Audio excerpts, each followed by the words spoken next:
Bonjour à tous et bienvenue sur le Géo du quotidien. La seule émission qui décrypte pour vous les centaines de pages de jargon de la République, pour vous montrer ce que l'État fait de votre argent pendant que vous essayez d'en gagner. Pour l'édition du 03-07 Venise 26, notre baromètre de nocivité affiche un niveau particulièrement préoccupant. Au menu de notre audit, le contrôle des pelouses et des prés, le financement des organes sur puces, la paralysie du Conseil de la mer, le comité de tri des semences agricoles et le point-virgule du kitesurf. Bref, l'État s'occupe de tout et surtout de ce qui ne le regarde pas. Installez-vous confortablement, on décrypte tout ça. Et d'ici là, abonnez-vous, activez la cloche et préparez-vous à chanter avec moi notre gimmick signature. Merci qui? Merci l'État! Commençons notre audit par une réglementation bucolique mais redoutable, où l'État s'improvise censeur de votre gazon. Cet arrêté homologue les examens obligatoires imposés pour inscrire de nouvelles variétés de plantes fourragères et de gazon au catalogue officiel français. Passage obligatoire avant toute commercialisation. L'administration prétend nous protéger des fraudes, valider scientifiquement la résistance des semences à la sécheresse et préserver la biosécurité nationale. En réalité, ce verrou bureaucratique étouffe l'innovation agronomique, sous prétexte de sécurité absolue. L'État impose un parcours du combattant coûteux et long de plusieurs années, qui favorise les grands oligopoles semenciers et élimine de fait les start-ups écologiques les plus agiles. Pendant que le climat change rapidement, nos agriculteurs et jardiniers doivent attendre l'aval d'un comité parisien pour semer des variétés plus résilientes. La solution de bon sens est pourtant sous nos yeux. Mettre en place une homologation à double vitesse, avec une procédure accélérée et allégée pour les semences innovantes répondant à l'urgence climatique, tout en laissant les producteurs certifier eux-mêmes la qualité de leurs produits sous leur propre responsabilité commerciale. Après s'être proclamé maître des champs et des pelouses, l'État s'aventure au cœur de nos laboratoires pour financer l'infiniment petit. Cet arrêté approuve le cahier des charges d'un appel à projet destiné à subventionner la recherche sur les organoïdes et les organes sur puces.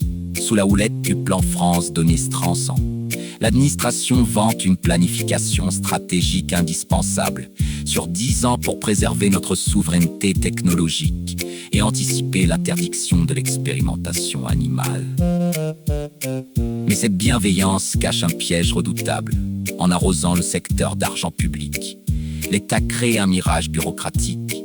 Les chercheurs et les jeunes pousses médicales se transforment en chasseurs de primes administratives, épuisant leur énergie à rédiger des dossiers complexes, plutôt qu'à concevoir des innovations de rupture.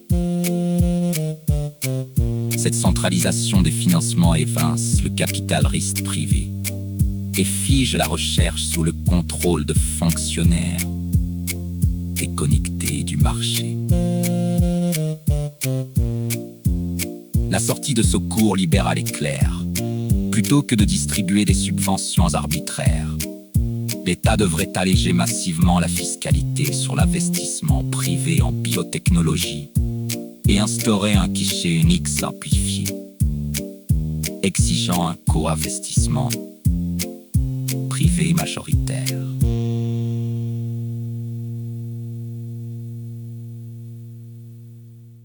Si le financement des puces médicales est opaque, la gestion de notre espace maritime relève carrément du surpoids bureaucratique.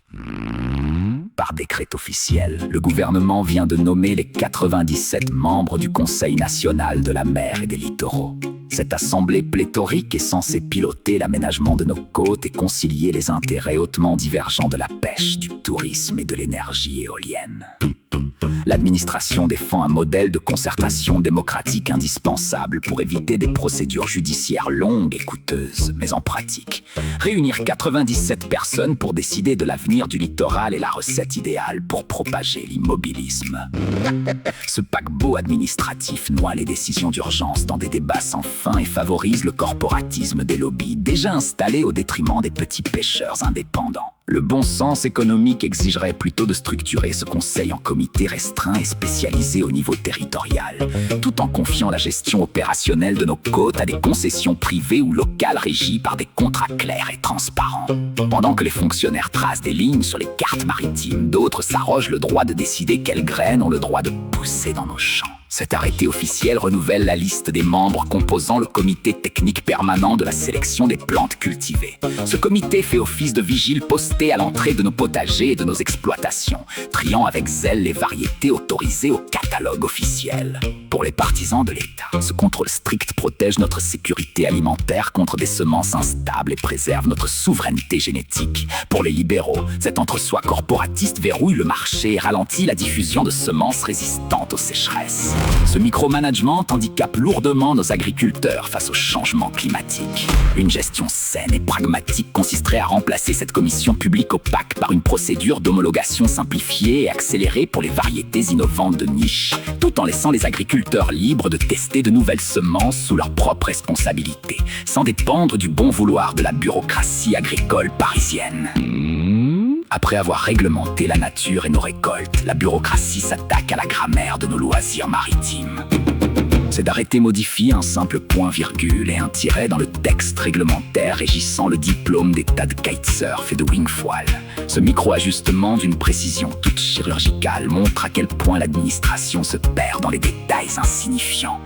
L'État justifie cette rigueur byzantine par la nécessité de sécuriser juridiquement les diplômes de sécurité pour des sports à haut risque. En réalité, ce brevet d'État obligatoire sert surtout de barrière protectionniste pour verrouiller le marché des écoles de voile, excluant les certifications internationales comme l'ICO, pourtant largement reconnues ailleurs dans le monde. L'État mobilise ses juristes pour déplacer une virgule pendant que le secteur souffre d'un manque de flexibilité chronique. La solution de bon sens est pourtant limpide: créer des passerelles d'équivalence automatique et simplifiées pour les instructeurs diplômés à l'international, complétées par un simple module de secourisme local en mer au lieu de maintenir cette forteresse administrative archaïque. Bilan de notre audit approfondi de cette édition du 03-07. L'ingérence est partout et le bon sens est une fois de plus mis sous tutelle.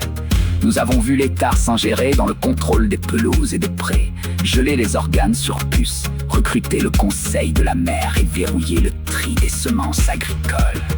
Et le kitesurf. Si cette vidéo vous a aidé à comprendre les coulisses de la paperasse française, partagez-la, abonnez-vous à la chaîne Jo du quotidien pour soutenir notre travail de décryptage libre, activez la cloche et laissez un commentaire.